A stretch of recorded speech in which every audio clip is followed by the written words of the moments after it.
गौ माता जय गोपाल। जय गौ माता जय गोपाल भाई। जय रमेश भाई, एक उद्देश्य और एक मिशन लेके निकले हैं कि गाय बचनी चाहिए और गाय बचेगी जब उसके गोबर और गोमूत्र का उपयोग होगा। एक जादुई चीज जिसके बारे में लगातार पिछले काफी समय से बात कर रहा हूँ। गाय के गोबर और गोमूत्र का उपयोग जब खेती में होना शुरू होगा और खेती में किसान को आय होगी तो किसान गाय अपने आप अपने घर पे लेके आएगा। हालांकि ये तो विडम्बना है कि हमें कहना पड़ रहा है कि किसान को आय होगी तब गाय रखेगा, वैसे तो गाय सबको घर में रखनी चाहिए।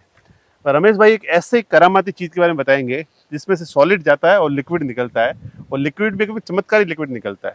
उस चमत्कारी लिक्विड के क्या फायदे हैं, क्या है, और ये क्या सिस्टम बना रखा है जोरदार वाला रमेश भाई ने, इसके बारे में जानते हैं। रमेश भाई क्या है जी, ये? जी क्या कहते हैं इसको? हाँ, एक तो ये जो किसान गाय आधारित कृषि करते हैं ना, उसको बहुत दिक्कतें आती है। छानना, झानना, डालना, निकालना बहुत दिक्कत वाला काम होता है। और आजकल टेक्निकल का जमाना है, ड्रिप इरिगेशन। अभी कचरा गया तो वो ड्रिप के अंदर चलता नहीं है, तो किसानों को गोबर गोमूत्र से खाद बनाना बहुत डिफिकल्ट हो जाता है। तो हमने ये 10 साल 9 साल हो गए इसको रिसर्च करते हुए। मैं खुद उस दिक्कत से पास हुआ था, तो मैंने सोचा कि साला इसका तो सॉल्यूशन होना ही चाहिए। इसका सॉल्यूशन होना ही चाहिए। उसका सॉल्यूशन निकाला। आजकल का इजीनेस हो गई है, फटाफट जो काम होता है वो हर किसान भी पसंद करता है। इसमें क्या फटाफट क्या है? फटाफट ये है कि इसमें गोबर गोमूत्र, चावल का पानी, kitchen waste, fruit waste, vegetable waste, agri waste, ये आप इसमें डालो। हरा ग्रीन इसमें क्या क्या डालना? ग्रीन चीजें कुछ भी डालो आप। क्या क्या डाला? सड़ने वाली चीजें होनी चाहिए। जो सड़ने वाली चीजें हैं उसको इसमें डालो और एक बार भर दो। उसके बाद 40 दिन छोड़ दो। पानी भी डालना था? हाँ, पानी भी डालना है, छाछ भी डालना, गोबर भी डालना है। आपका एक जैसे हॉस्टल वेस्ट है वो भी डाल सकते हो, होटल वेस्ट है वो भी डाल सकते हो, कोई मंदिर का वेस्ट है तो वो भी साथ डाल सकते हो। बोलना नहीं चाहिए, लेकिन मैं इसीलिए बोलता हूँ कि देश के हित में है, स्लॉटर हाउस का वेस्ट भी डाल दो। जो बाहर गंदगी फैला रहा है वो इसके अंदर जाके फर्मेंटाइड होके इसके अंदर एक बैक्टीरिया तैयार होते हैं 40 दिन में। बैक्टीरिया पूरी दुनिया में 2 प्रकार के होते हैं। एक एरोमेटिक जो सूर्य और हवा के साथ में रह के काम करते हैं, एक एनारोबिक अनएरोमेटिक जो सूर्य और हवा को छोड़ के काम कर सकते हैं। तो जो इसके अंदर बैक्टीरिया तैयार होता है, अनएरोमेटिक होते हैं, सूर्य और हवा की गैरहाजिरी में काम करते हैं। और ये इतना फर्मेंटेशन स्पीडली करते हैं कि यहाँ से रोज 150 लीटर डालो सॉलिड, इधर से रोज 150 लीटर लिक्विड निकलेगा पानी। इसको छानने की कोई जरूरत नहीं है। सॉलिड और 150 लीटर लिक्विड। हाँ, वो लिक्विड में क्या ताकत है? ये लिक्विड के अंदर 240 टाइप के बैक्टीरिया जर्मनी तक के लैब में हमने टेस्ट करवा लिए। और इंडियन वेटनरी रिसर्च इंस्टीट्यूट में इस प्रोडक्ट को हमने समृद्धि योजना में स्टार्टअप में लिया, जिसमें हम 3 बार साइंटिस्टों को प्रेजेंटेशन दे चुके। और इसका लैब रिपोर्ट है, इसमें 240 डीएनए के बैक्टीरिया मिले हैं। 40 डीएनए 240 डीएनए फैमिली के डीएनए मिले हैं। और वो डीएनए जो बैक्टीरिया है वो जमीन के अंदर हवा की गैर मौजूदगी में काम करने वाले हैं।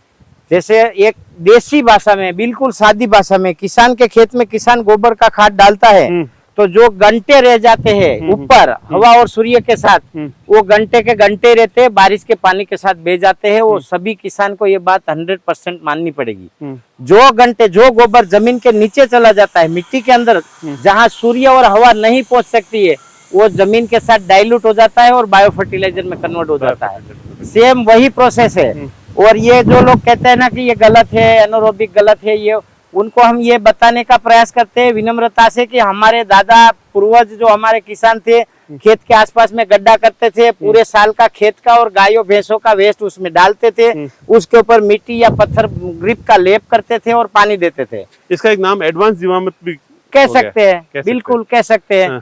तो जो जीवामृत छानने की 2-3 बार प्रोसेस में से मोटा छानना, छोटा छानना, कपड़ छानना, उससे ये छुटकारा है। और ये जो गोबर गोमूत्र खेत के अंदर जाने के बाद 8 साल में जो प्रोसेस करता है ना, वो ये एक बार में करके इसके जादू तो मैंने अभी बीच में धवल शाह जी जो आपके यहाँ पे पहले आके गए, जोधपुर के भाई, उनके खेत पे देखा आम के जो फ्लावर आए या नींबू के जो फ्लावर आए गर्मी के अंदर, जिसमें नींबू के पत्ते एकदम झड़ जाते थे या ऐसे कलमिली जाते थे, पीलापन आ जाता था, वो नहीं आ गया, एकदम हरे हरे खड़े। 45-48 टेम्परेचर के अंदर में भी वो सर्वाइव कर रहे थे। वो इसके कारण था। ये गाय बचाने का सबसे बड़ा जादू है। एक इंस्ट्रूमेंट है जो आपको गोपालन में मदद रूप है। और जब तक गोपालकों को उसकी गोबर गौमूत्र की गुणवत्ता और उसका उपयोग का सही फायदा नहीं मिलेगा, तब तक गोपालन घाटे का सौदा है। अब ये क्या रेट तक अगर किसान सेल अभी करना इसको चाहे तो? बेचना है तो मैं इसको मुंबई बेचता हूँ 30 रुपया लीटर, 30 रुपए लीटर जाता है। और फुल्ली चला जाता और है। कितने दिन में कितना तैयार हो जाता है? रोज का 150 लीटर, ये 20 रोज फीट का की बैग 150 है। लीटर 30-4.5 हजार रुपए का रोज का। से भी किससे? हाँ, यदि वेस्ट फुल से? ये यदि आप फुल मार्केटिंग करते हो, हाँ, हाँ। ओनली यही बिजनेस करते हो, इसकी पेम्पलेट, बोटलिंग, फिक्सिंग, पैकेजिंग सब तो क्लियर आप करते 5 हो, लीटर के 10 लीटर के जैरिकन बना दो, बढ़िया। बिल्कुल बिकेगा। हम्म। आज जो किचन गार्डन, टेरेस गार्डन, घर के आंगन के बगीचे, उन सब में चलेगा। सब में चलेगा। और जैसे ये एक चीज हो गई, उसकी दूसरी साइड देखो ना आप, गांव में सामूहिक शादियां होती है, तो उसका जो वेस्ट बचता है, किचन वेस्ट, वो लोग रोड पे या गड्ढे में डालते हैं। हाँ, सही बात है। उसके आसपास में रहने वाले लोगों को इतनी बदबू आती है, तो उसका एक अमृत के समान उपयोग हो जाएगा। बिल्कुल, बदबू भी नहीं आएगी, सदुपयोग हो जाएगा। हाँ। ये आपके यहाँ जोरदार नदी भी पीछे में तो? हाँ, ये पीछे तो पहली बार आना हुआ। गौ माता का आशीर्वाद हाँ? भी है। तो पानी तो आपके यहाँ कभी खत्म ही नहीं होना। ये हाँ। कौन सी नदी चलती है? ये हमारी गोंडल की नदी है। गोंडल की। तो ये डैम है क्या? हाँ, ये चलती रहती 12 मासी? चलती रहती है। अभी इसमें नर्मदा का भी आ जाता है, नर्मदा के पानी रहता है। बहुत बढ़िया। माँ नर्मदा का भी आशीर्वाद है। आशीर्वाद हो गया, बिल्कुल। ये तो बड़ा सुंदर स्थान हो गया, तो पर्यटन स्थल हो गया। ये जो बायो फर्टिलाइजर वाली बात है, उसमें ज्यादा से ज्यादा किसानों को इंटरेस्ट लेना चाहिए। अपने लेवल पे भी संशोधन करना चाहिए। संशोधन का सबको अधिकार है। मैंने जो किया है उससे आगे और देश के किसान करेंगे, और देश के हित में काम होगा। तो ये चीज यदि हम किसानों के खेतों में लागू करेंगे, और ये मूवेबल भी है, खाली 25 एडवांस जीवामृत को प्रमोट करना चाहिए। मैं भी इसका पक्षधर हूँ। और ये इससे गोबर और गौमूत्र से गाय बचेगी। और आपका गोबर गौमूत्र का उपयोग होगा, किचन वेस्ट जो भी आपके बच रहा है, पेड़ पत्तियां, फूल वूल जो भी है, वो सब डाल दो, और सबका बढ़िया मिलके एक बढ़िया सड़े हुए फ्रूट, आम, अंगूर, सब कुछ, अनार, सड़ा हुआ कोई भी चीकू, सब कुछ वो जाता है ना सॉलिड अंदर। वो बैक्टीरिया खा के पूरा लिक्विड बना देते हैं। बिल्कुल। वो आप कई लोग के सवाल होता है कि अंदर कैसे जम जाता होगा, वो कुछ नहीं बचता अंदर। वो अपना आप खा के वो मस्त बढ़िया बन जाता है, अच्छा हो जाता है। धन्यवाद। एक बहुत अच्छी जानकारी। और अभी मेरा उद्देश्य, मैंने इसको एडवांस जीवामृत को प्रचार प्रसार में ही लगा हुआ है। और मैंने ये देखा है कि गोबर और गौमूत्र जब तक उपयोग नहीं होगा, तब तक गाय बचाने का कोई भी मिशन, और तब तक देश की हेल्थ भी नहीं सुधरेगी ना, क्योंकि हम सब केमिकल वाला किसान पैदा करके मंडी में ला रहे हैं। किसान भी मजबूर है बेचारा, कीड़े इतने आते हैं, केमिकल इतना महंगा है, करे क्या। मेरे पिताजी कहते थे ये चक्कर है क्रॉप हेल्थ। सबसे पहले तो गाय की हेल्थ बढ़िया होगी तो क्रॉप की हेल्थ बढ़िया होगी, क्रॉप की हेल्थ तो ह्यूमन हेल्थ बढ़िया होगी, ह्यूमन हेल्थ बढ़िया, नेशन हेल्थ बढ़िया। हाँ, बिल्कुल। तो ये पूरा चक्कर है। जब ये आदमी मजबूत नहीं होगा, देश कहाँ से मजबूत होगा? बिल्कुल सही। आदमी मजबूत होगा गाय से। गाय मजबूत होगी, अपने गाय को बढ़िया करो, उसका गोबर गौमूत्र का उपयोग करो, खेती करो बढ़िया, उस अन्न धन का उपयोग लो, और वो आनंद लो, तभी जीवन है। धन्यवाद। जय गौ माता, जय गोपाल।